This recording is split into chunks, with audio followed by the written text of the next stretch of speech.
Episode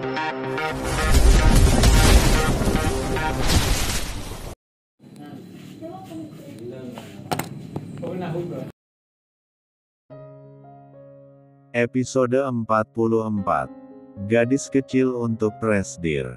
Dahlia dan Sylvie duduk berdampingan di kursi ruang tamu pemilik kos. Meski begitu tangan mereka terlipat di depan dada dan pandangannya berpaling dari satu sama lain. Di depan mereka duduk ibu kos dan bapak kos yang penampilannya sudah acak-acakan. Kaos yang dipakai pria parubaya itu tampak sobek sampai memperlihatkan bahu, rambutnya mencuat kemana-mana, bahkan kumis tebalnya hilang sebelah karena tercabut, entah Sylvie atau Dahlia yang melakukannya. Tak berbeda jauh dengan bapak kos, penampilan Dahlia dan Sylvie juga tidak kalah mengenaskan. Rambut Sylvie yang semula tertata apik ala salon mahal sekarang sudah amburadul, wajah Dahlia juga sudah penuh dengan cakaran kuku Sylvie. Beberapa bagian baju mereka sobek di sana-sini. Kalian itu sebenarnya ada masalah apa sih? Kenapa sampai berkelahi di kos-kosan saya? Kalian apa tidak tahu kalau perbuatan kalian itu melanggar ketertiban umum? Ibu kos bertanya gusar. Mana suami saya juga ikutan diserang. Memangnya kalian mau tanggung jawab? Gara-gara dia tuh, Bu. Sylvie menuding Dahlia di sebelahnya dengan kesal. Dia itu pelakor yang udah ngerayu pacar saya. Heh, jaga ya bicara kamu. Aku sudah punya pacar, jadi nggak butuh ngerebut pacar kamu. Pacar lo sekarang aja hasil ngerebut dari cewek lain, kan? Jangan sembarangan bicara ya kamu. Dahlia sudah berdiri dari duduknya, begitu juga dengan Sylvie. Tatapan mata mereka berdua begitu tajam seperti mengeluarkan kilatan petir dari sana. Heh, sudah. Siapa suruh kalian berantem lagi? Ibu kos memperingatkan. Kalau kalian masih berantem juga, kalian saya usir. Nggak bisa begitu dong Bu. Saya kan tinggal di sini udah lama, dan nggak pernah ada masalah apa-apa. Justru perempuan ini yang tiba-tiba datang dan bikin masalah. Dahlia mencoba membela diri. Ya gue nggak akan bikin masalah kalau lo nggak bikin masalah duluan. Dia AMMM. Bapak kos yang sedari tadi terdiam berteriak garang. Dahlia dan Sylvie langsung menundukkan kepala ketakutan. Diam dan duduk di kursi kalian. Jangan ada yang bicara sampai pacar-pacar kalian datang. Dahlia dan Sylvie langsung menurut. Mereka duduk dengan kedua kaki rapat dan badan tegak. Tidak berani membantah lagi. Beberapa saat kemudian, Kevin datang dan langsung masuk ke ruang tamu. Lia. Pria itu tampak syok melihat keadaan sahabatnya yang sudah compang camping. Ia refleks menghampiri Dahlia lebih dulu. Ada rasa khawatir saat melihat wajah wanita itu penuh luka. Namun, belum sampai langkahnya sampai ke Dahlia, ada pria lain yang berjalan mendahuluinya. Sayang, pria itu adalah Ren. Ren langsung menangkup wajah Dahlia dengan khawatir. Kamu kenapa kok bisa jadi kayak gini? Padahal 1 jam lalu aku tinggalin kamu nggak ada apa-apa. Iya, gara-gara dia tuh, Dahlia menunjuk Sylvie dengan kesal. Kemudian ia memeluk Ren dengan manja. Masa kata dia aku ngerayu pacar dia? Padahal kan aku udah punya kamu. Iya? Kamu nggak mungkin merayu pria lain, soalnya. Ren melirik tajam ke arah Kevin. Cowoknya yang ngerayu kamu duluan. Kevin tersenyum kecut. La menatap Dahlia dan Ren dengan tatapan nanar. Aneh, kenapa dadanya terasa sakit melihat pemandangan itu. Sayang. Sylvie langsung menyadarkan Kevin dengan teriakannya yang kencang. Kamu kenapa malah bengong, sih? Sylvie menghentakkan kaki, ia merasa iri melihat Dahlia yang begitu mesra dengan pacarnya. Gue kan mau digituin juga.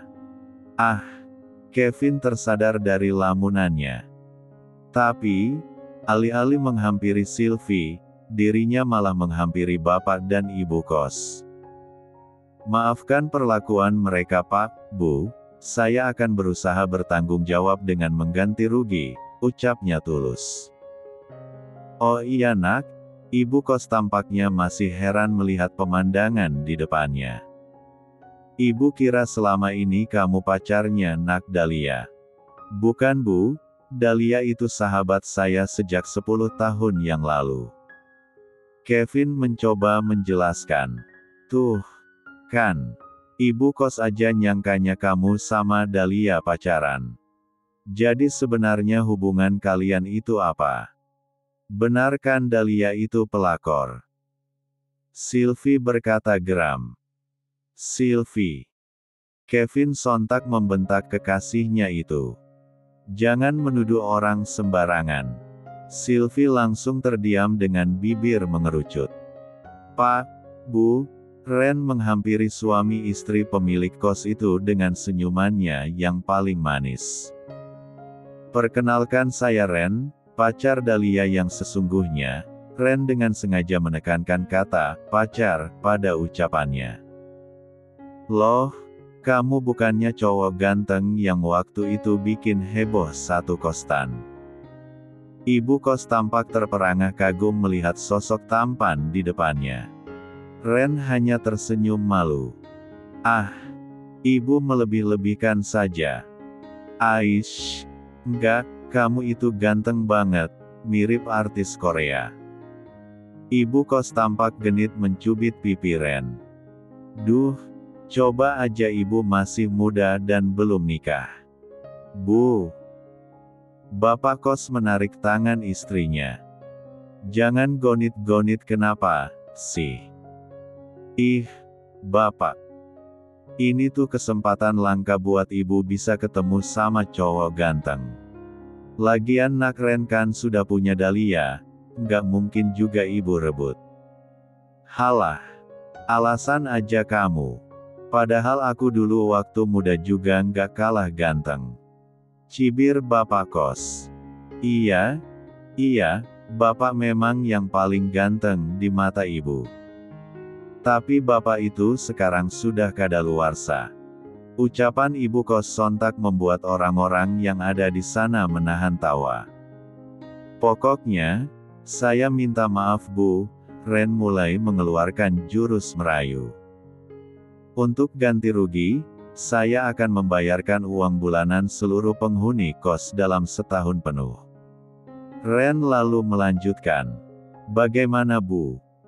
Saya akan membayarkan semuanya, asalkan ibu dan bapak bisa memastikan calon istri saya nyaman tinggal di sini, dan jangan sampai ada lagi pengacau yang bisa masuk seenaknya dan menyerang calon istri saya seperti tadi. Ren berbicara sambil menatap ke arah Sylvie. Sylvie yang ketakutan hanya bisa menundukkan kepala. Waduh, bagaimana ya nak? Ibu sih setuju-setuju saja, tapi bapak. Ibu pemilik kos tampak melirik suaminya ragu-ragu. Wajah pria parubaya itu tampak masih menunjukkan raut tidak suka. Saya juga akan mengirimkan beberapa hadiah untuk bapak dan ibu. Kebetulan di garasi saya masih ada satu unit mobil Mercedes-Benz yang tidak terpakai. Suami istri pemilik kos itu tampak saling pandang tidak percaya. Bagaimana? Tapi kalau bapak dan ibu tidak setuju sih, tidak apa-apa. Setuju, bapak pemilik kos langsung meraih tangan Ren dan menggenggamnya erat-erat. Tentu saja Dahlia akan kami jamin kenyamanannya di sini. Kalau perlu, kita akan pindahkan kamar Dahlia ke VIP. Dahlia terbelalak. Sejak kapan di kostan murah ini ada kamar VIP? Terima kasih atas kerjasamanya Pak, Bu. Ren tersenyum lebar. Kalau begitu, Saya izin mengantarkan calon istri saya ke kamar dulu. Tentu, silahkan. Nginep juga nggak apa-apa, ujar ibu pemilik kos dengan senyuman paling ramah yang pernah Dahlia lihat. Dahlia mendelik. Bukannya dulu ibu pemilik kos itu sangat galak kalau ada laki-laki yang masuk ke sini? Kenapa sekarang malah menyuruh Ren menginap? Dan kamu?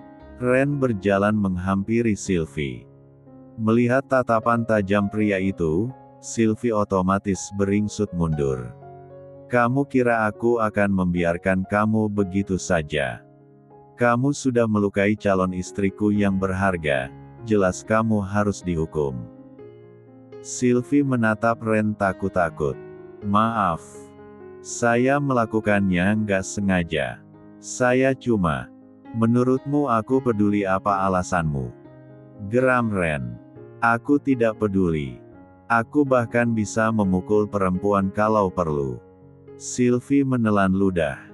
Wajahnya pucat pasi mendengar ancaman itu.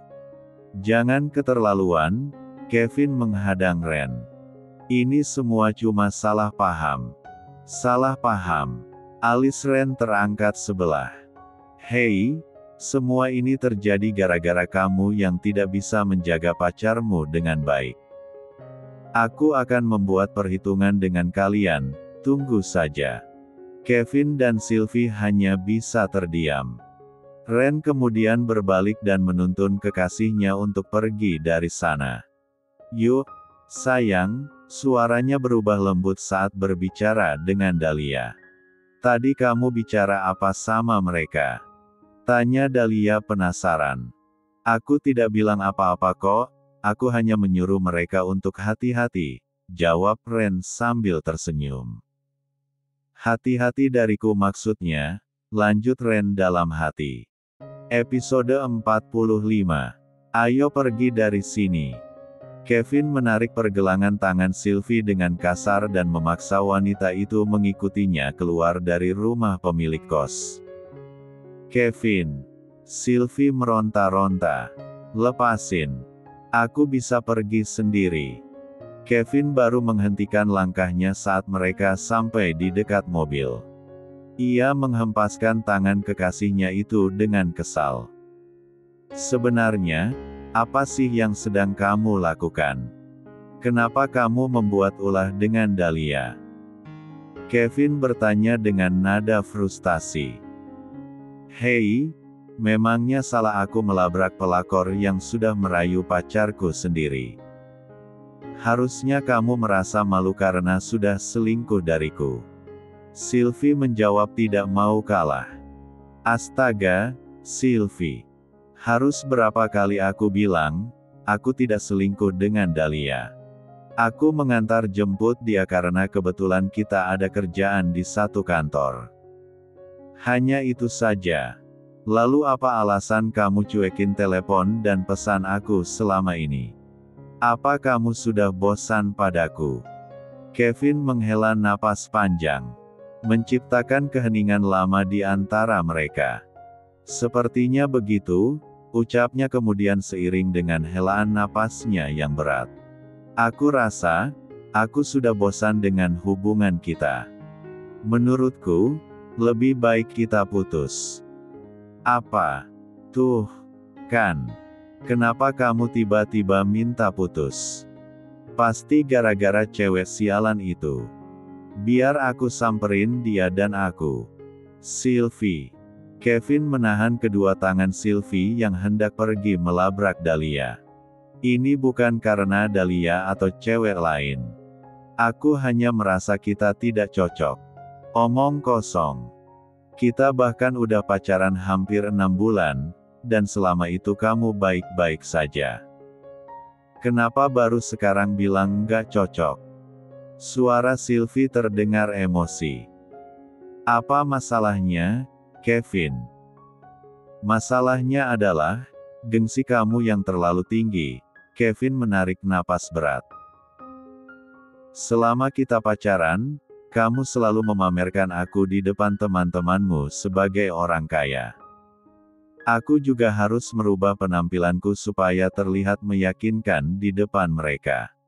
Dulu, mungkin aku masih bisa memaklumi karena pekerjaanmu sebagai influencer. Tapi lama-lama, aku merasa kehilangan jati diriku sendiri. Aku capek hidup bergantung dengan pendapat orang lain. Awalnya aku senang karena kamu sebegitu perhatiannya dengan aku.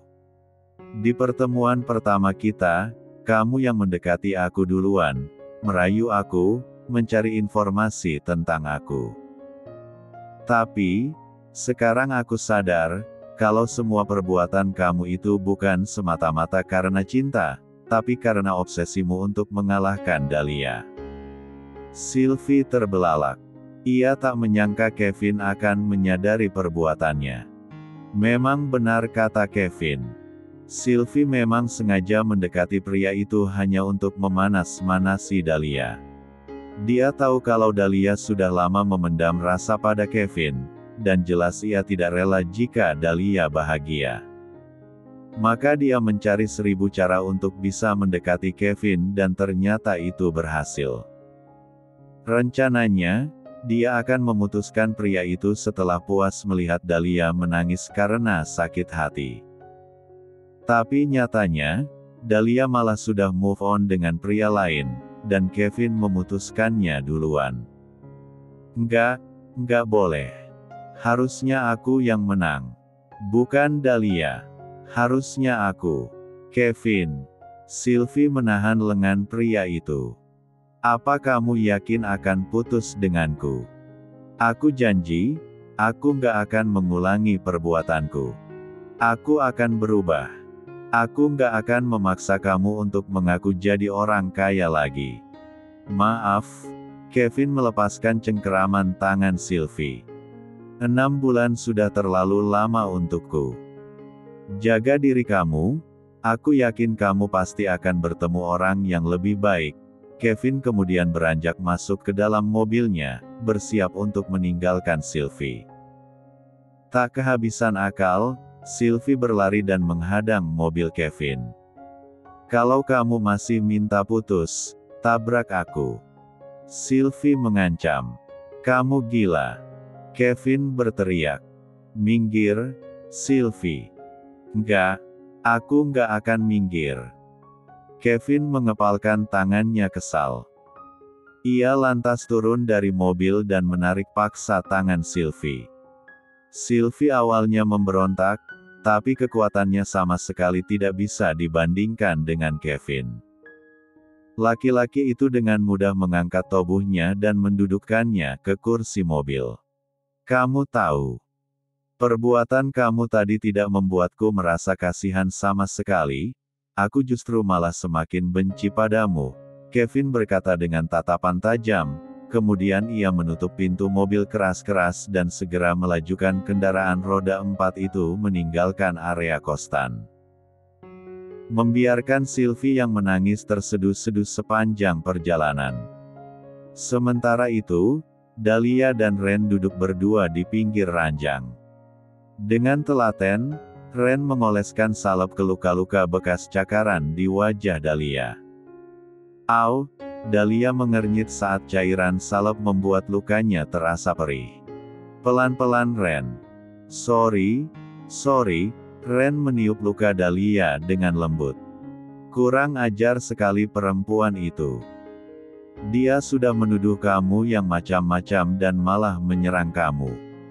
Tidak bisa dibiarkan, suara lelaki itu terdengar menahan amarah. Hehehe, di luar dugaan, Dahlia malah tertawa melihat ekspresi Ren. Sebenarnya, aku yang menyerang dia duluan. Seriously. Ren terbelalak takjub. Bagus. Memang seharusnya nenek sihir itu dilawan dengan kekerasan. Good job sayang. Ujarnya sambil mengelus rambut kusut Dahlia. Puffettt. Nenek sihir. Astaga. Sebutan itu benar-benar cocok untuknya. Dahlia menahan tawa. Ren menghela napas lega setelah melihat gadis itu tersenyum, pertanda kalau ia baik-baik saja. Kamu tahu, Saat kamu menelepon aku dan bilang sedang dalam masalah, aku sangat ketakutan. Aku bahkan tidak sempat mengganti sandal rumahku dan berlari ke parkiran. Yang ada di pikiranku saat itu adalah ingin cepat-cepat bertemu kamu. Terus, bagaimana perasaan kamu saat melihat aku sudah seperti ini? Dahlia menunjuk dirinya sendiri dan menatap pria itu penuh rasa penasaran. Aku merasa bersalah. Seharusnya aku memaksa kamu menginap saja di apartemenku malam ini, jadi kamu tidak perlu mengalami kejadian buruk. Percuma saja. Sylvie itu adalah seorang pendendam, dan dia sangat benci padaku. Kalau bukan malam ini, dia pasti akan tetap menemui aku besok malam, dan besoknya lagi. Dahlia mengeluh. Aku tidak menyangka kalau dia masih membenciku setelah sekian lama. Aku jadi penasaran. Ren menempelkan plester pada luka Dahlia. Sebenarnya bagaimana awalnya kalian bisa bermusuhan? Kenapa bisa sampai seperti ini? Dahlia menarik napas sejenak sebelum menjawab pertanyaan Ren. Aku juga tidak tahu kenapa dia sebenci itu padaku. Setahuku, dia sudah menunjukkan gelagat tidak suka sejak ospek. Jadi, Sylvie ini terkenal sebagai yang tercantik di angkatan kami. Sepertinya dia sangat bangga akan hal itu, dan yakin kalau semua orang menyukai dia. Nyatanya, ada satu senior ganteng yang tidak tertarik padanya sama sekali. Malahan, senior itu lebih sering mendekati aku dan mengajak ngobrol. Terus, cuma gara-gara itu dia memusuhi kamu. Itu awalnya. Setelah itu mulai masuk kuliah dan kita satu kelas.